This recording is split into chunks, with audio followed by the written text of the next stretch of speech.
Hey guys, just out here tinkering around in the shop, making some beaver drowners. I don't know if anybody's made rebar drowners before. I don't even know if I've even looked up the video of how to do it, but seen a couple of them. Trapper Jay actually was the first person I seen use them. So I've been using them for a long time, and I've always made my own. So I figured I'd do a little DIY on how to make rebar drowners.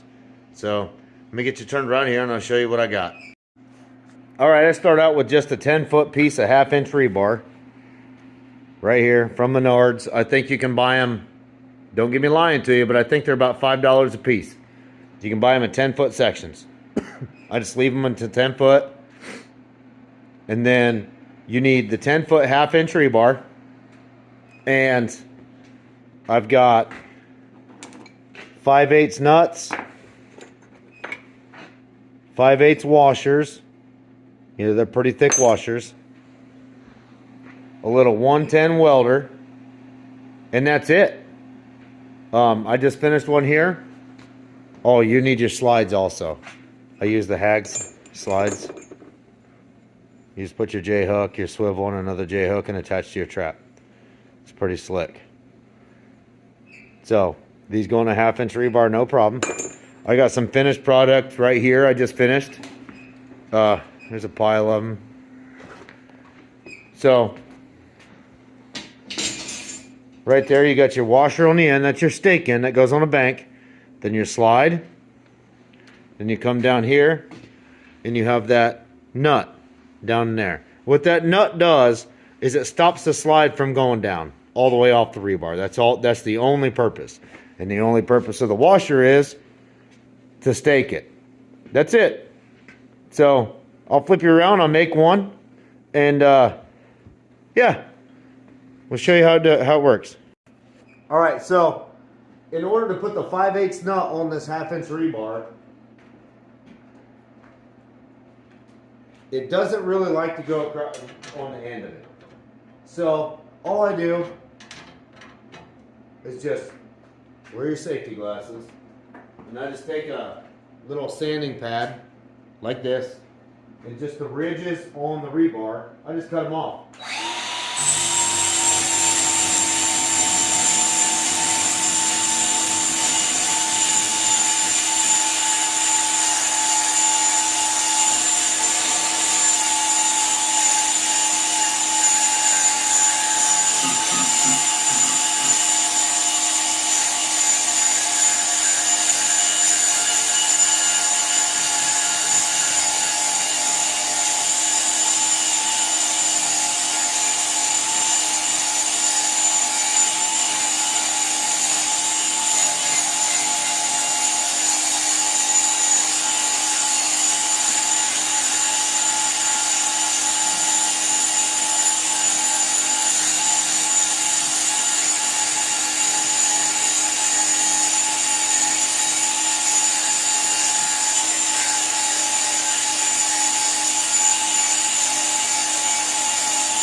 so we got all the little bumps off the rebar. I don't know what they're called, but in order for a 5/8 nut to slide onto the 1/2 inch rebar, you got to have those sanded off. I don't know, maybe you could use a 11/16 nut. I'm not sure. I just picked these up. They didn't really fit on there well, so I just got to take the last 12 inches off those ribs. And I'll slide it on. About a foot. That's about all it takes. About 12 inches. From the end of the rebar, put that on there. So now we're just going to weld this nut on. And then, well, as soon as I find my stuff here, and put my ground on.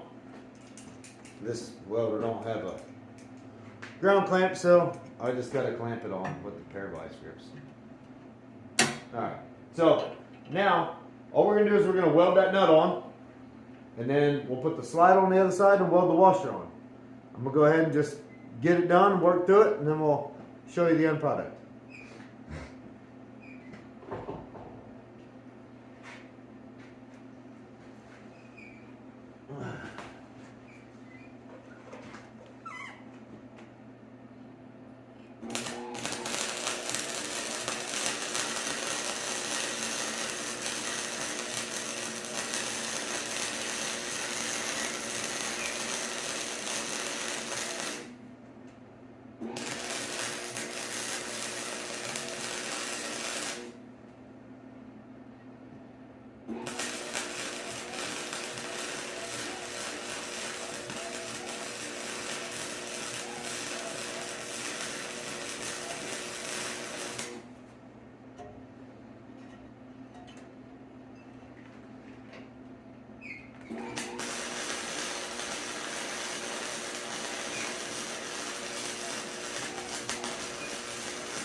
So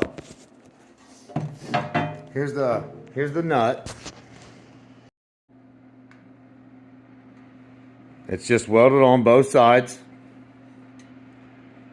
Now I weld these nuts on pretty hard. You probably don't need to do both sides, but I always do, because when anybody who's caught a beaver on a drowner, cable put onto a piece, a rotor or anything else like that, you know that them beavers struggle kind of at the end of the rod, and that takes a lot of pressure when there's a beaver at the end of that. Usually, in my area, that's in the mud, but I always weld both sides of that nut. So we'll put the slide on the other side, weld the washer on, and I'll show you the end product.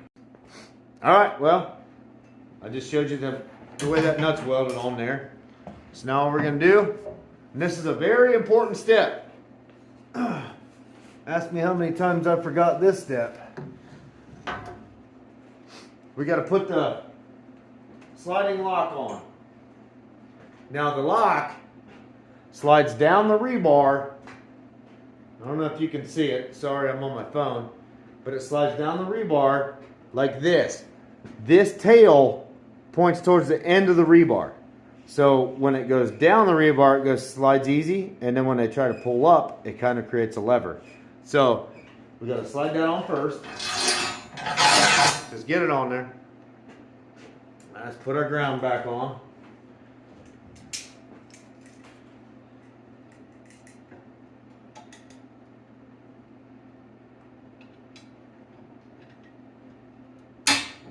We got a ground.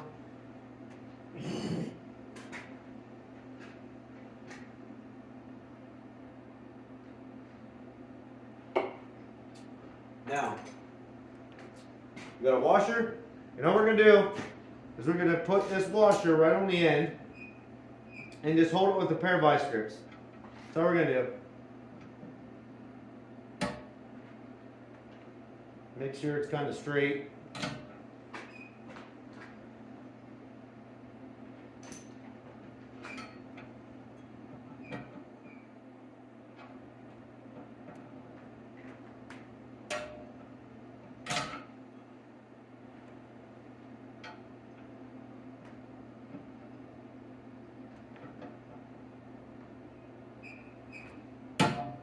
Alright, so once we got it clipped on there with the vice grips, you're just going to weld everywhere you can weld that the rebar touches the washer and not weld your vice grips to the washer. So we'll get it done.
Well,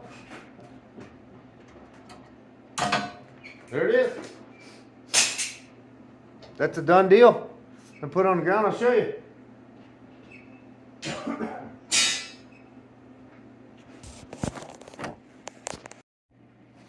Okay, so I've got the washer welded to it. Real simple. Weld it to the rebar, all the way around the rebar. Then your 1/2 inch rebar stake will go through that. Then you come down, you got your slide. Like I said, this slide needs to go away from the stake. This tail needs to go to the end of the rebar where the nut is. And you come down, and then you got your nut welded on. Pretty simple. Like I said, guys, this it doesn't take much. I think I've got 120 bucks in 12 drowners. That's cheap. That's real cheap. So it only takes a couple minutes a piece. Once you get all set up, and you can run through a dozen of them pretty fast. See, I've had these drowners here I've been using for a real long time. And I made them the same way. Those are only I think there's one 10-foot and a couple 8-foots. But I like the longer ones better because you can really get them down in the mud and you can get them out away from the bank. So I hope this helps. So, like I said before, nobody makes money doing this shit. So, the more that you can do yourself to save money to catch these critters, it's a plus in my book. So, all right, guys, tie chains.